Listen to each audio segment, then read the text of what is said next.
Gilgal was the city of new beginnings for Israel. The city where Joshua and his army had come first after crossing the Jordan River to finally come into the land of Canaan. Gilgal's name even had a connotation of new beginnings.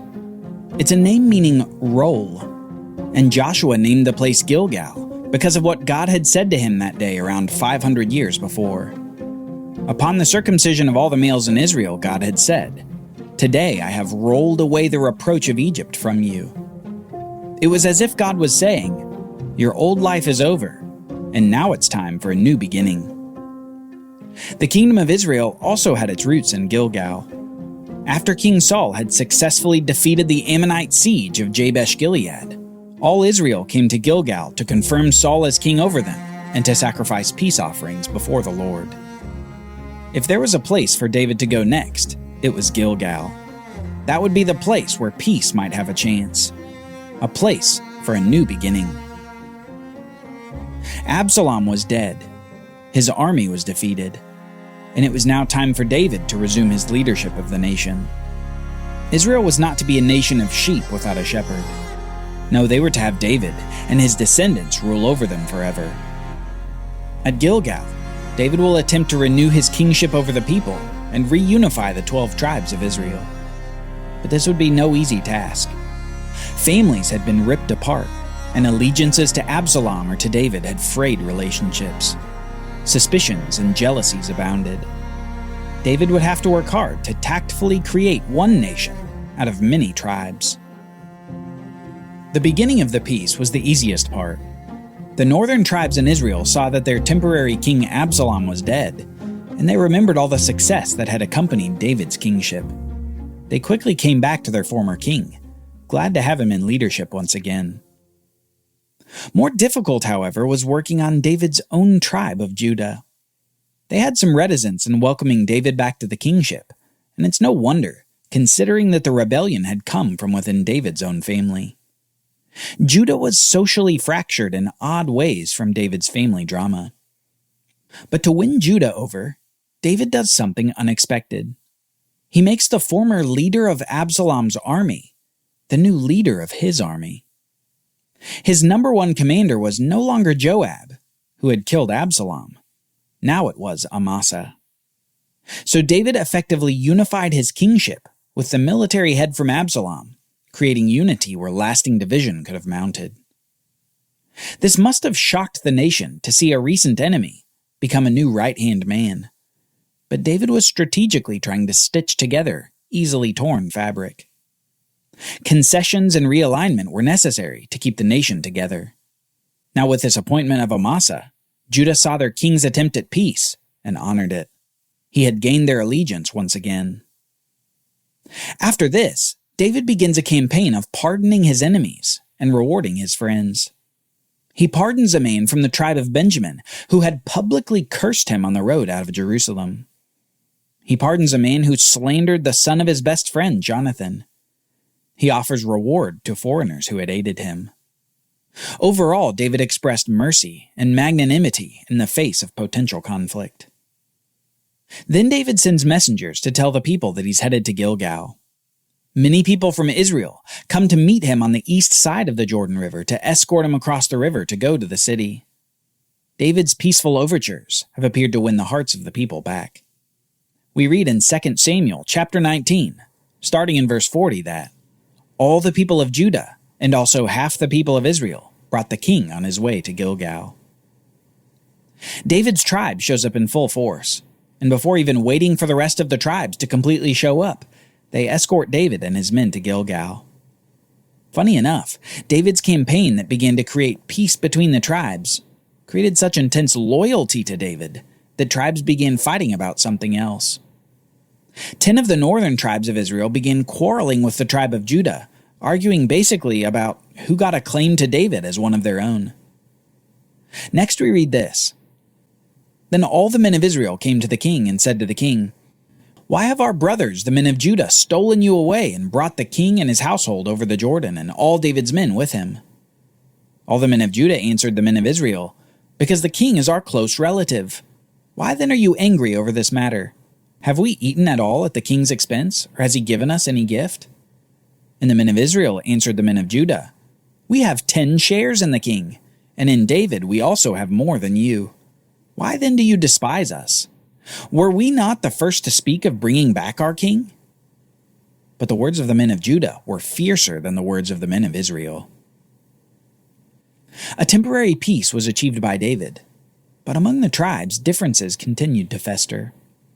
David was the glue that was holding them together, and for the moment that glue held everything at peace. And everything did hold, until someone from the tribe of Benjamin, angered at Judah's claims on David, breaks the delicate peace. Next we read this.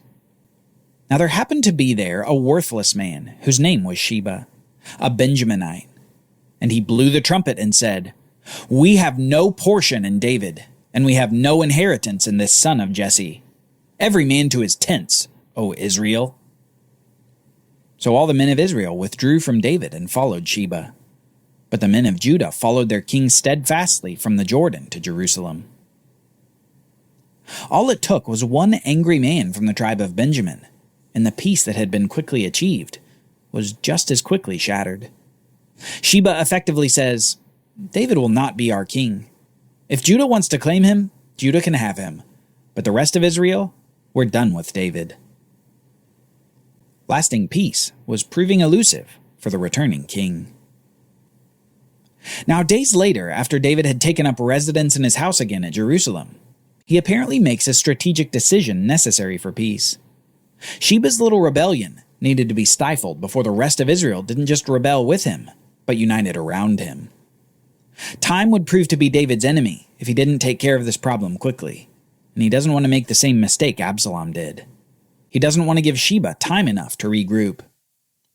Then the king said to Amasa, his new commander, "Call the men of Judah together to me within 3 days, and be here yourself." So Amasa went to summon Judah, but he delayed beyond the set time that had been appointed him. And David said to Abishai, "Now Sheba will do us more harm than Absalom. Take your lord's servants and pursue him, lest he get himself to fortified cities and escape from us." And there went out after him Joab's men, and the Kerethites and the Pelethites, and all the mighty men. They went out from Jerusalem to pursue Sheba. When they were at the great stone that is in Gibeon, Amasa came to meet them. David commands Amasa to quickly amass an army from Judah, and when Amasa doesn't return on time, David commands Abishai, Joab's brother, to take his place and march the gathering force to the place of Sheba. Joab, though demoted in the army of David, accompanies his brother on the march. However, soon the two brothers meet Amasa, who's apparently returning, though late, from summoning forces for the battle. You can imagine the tension. Joab, the angry and vengeful brother, sees his replacement approaching. Amasa sees Joab and knows that David selected him as Joab's replacement. Emotions surely began to mount. Now, Joab was wearing a soldier's garment, and over it was a belt with a sword in its sheath fastened on his thigh, and as he went forward it fell out. And Joab said to Amasa, "Is it well with you, my brother?" And Joab took Amasa by the beard with his right hand to kiss him. But Amasa did not observe the sword that was in Joab's hand. So Joab struck him with it in the stomach and spilled his entrails on the ground without striking a second blow, and he died. Then Joab and Abishai his brother pursued Sheba. And one of Joab's young men took his stand by Amasa and said, "Whoever favors Joab and whoever is for David, let him follow Joab." And Amasa lay wallowing in his blood in the highway. What an ugly and threatening scene this was. Joab, ever vengeful, offers a feigned gesture at peace with Amasa before grabbing his beard and striking him through the stomach with a sword. Then Joab leaves him there, bleeding out while the army passes by. A ruthless act done in cold blood. Imagine being a soldier passing by Amasa's body. It would almost be a signal to you saying, "Don't get on Joab's bad side, or this is what will happen to you." This fear of Joab causes all the soldiers to fall in line. Joab has now thrust himself back into the lead of the nation's forces. Then the army continues to take on Sheba.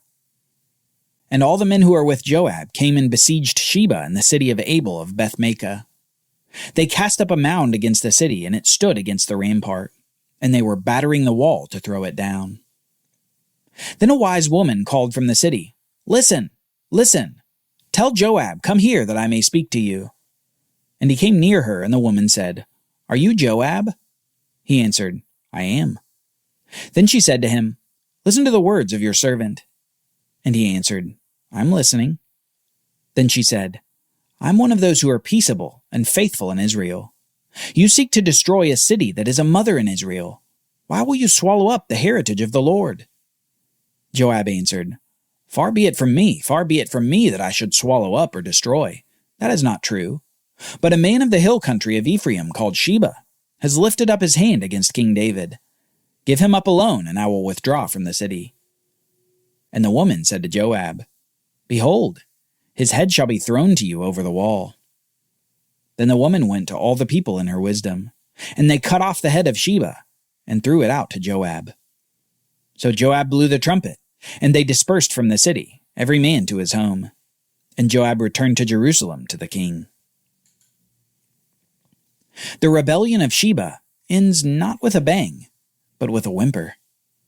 The people of the city of Abel deliver his head to Joab, and with that swift action, the rebellion is stifled. The people of Israel's army return to their homes, and the final nail is put in the coffin of resistance. After Sheba's rebellion, David's power over Israel is secure. Peace, it turns out, was achieved by a wise woman in the city of Abel. A woman who was able to avoid lots of bloodshed by just delivering the rebel into the hands of Joab. While it was rather brutal, it was also rather effective for avoiding the leveling of her entire village by the bloodthirsty Joab. Peace was David's great desire, and it had finally been achieved. After so much bloodshed, both in his nation and in his family, Israel could finally move forward as a united people. The new beginning wasn't everything that David had hoped at Gilgal, but eventually it was achieved. David was strengthened, and rather than continuing internal battles, the nation could again focus on God's priorities. Just as Moses had said, the nation was to love God, follow the law, and take the land. A mandate for a king after God's own heart.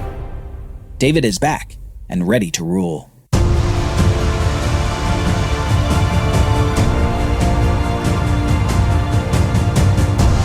Join us next time as we see David's successes in battle, followed by his final great sin. For Bible readings, reflection questions, and quizzes, don't miss the Bible Brief app. Available on iOS and Android, so you can go deeper into the story.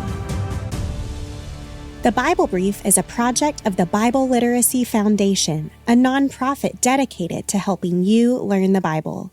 Give to support the Bible Brief by visiting BibleBrief.org or tap the Give link in the show notes. Thank you for supporting the Bible Literacy Foundation.